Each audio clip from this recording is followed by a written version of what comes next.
নমস্কাৰ জনাইছোঁ আৰু ভাৰতীয় জনতা পাৰ্টিৰ কেন্দ্ৰীয় অধিকাৰীক মই মোৰ প্ৰণাম জনাইছোঁ আৰু ভাৰতীয় জনতা পাৰ্টিৰ অসমৰ শ্ৰদ্ধাৰ মাননীয় মুখ্যমন্ত্ৰী ডক্টৰ হিমন্ত বিশ্ব শৰ্মা ডাঙৰীয়াক মই সজোৰে প্ৰণাম জনাইছোঁ আৰু অসমৰ বিজেপি ৰাজ্যিক সভাপতি শ্ৰদ্ধাৰ সন্মানীয় দিলীপ শইকীয়া ডাঙৰীয়াক মই সজোৰে প্ৰণাম জনাইছোঁ আৰু অসম ৰাজ্যিক সমিতিৰ সকলো তুলিক সকলো অধিকাৰীক মই মোৰ সশ্ৰদ্ধ মই প্ৰণাম জনাইছোঁ।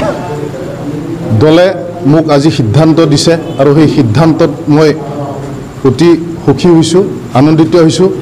লগতে আমাৰ এই খৈৰাবাৰী মণ্ডলৰ যি তত্ত্বাৱধায়ক শ্ৰদ্ধাৰ মোৰ দাদা সদৃশ জিতু গোস্বামী দাদাক মই মোৰ সহস্ৰ প্ৰণাম যাচিছোঁ। লগতে খৈৰাবাৰী মণ্ডল বিজেপিৰ সভাপতি সম্পাদক তথা মণ্ডলৰ তুলিলৈ মই সশ্ৰদ্ধ প্ৰণাম আৰু সেৱা জনাইছোঁ। মই আগন্তুক যি BTC হ'বলগীয়া খৈৰাবাৰী পৰিষদীয় সমষ্টিৰ পৰা বিজেপি দলৰ পৰা যিহেতু মোক প্ৰাৰ্থিত্ব প্ৰদান কৰিছে, গতিকে মই সকলো লগত মিলি সকলো জাতি জনগোষ্ঠীৰ লগত মই একে শাৰীতে থাকি মই কাম কৰি যাম বুলি অনুভৱ কৰিছোঁ আৰু সকলো লগতে একে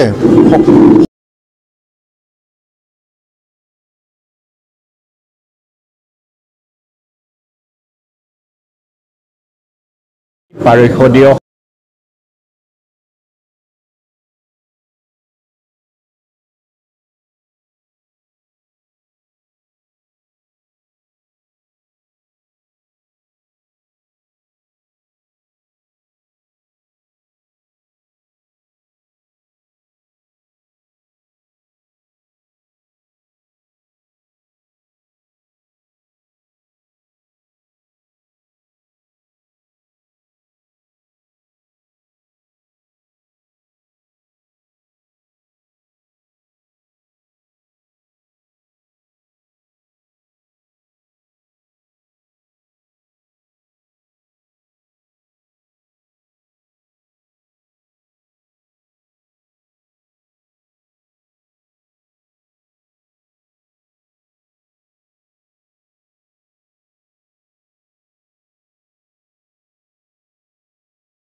আমাৰ খৈৰাবাৰী BTC পৰিষদীয় সমষ্টিৰ আমাৰ প্ৰাৰ্থিত্ব প্ৰদান কৰিছে দলীয় নেতৃত্বই।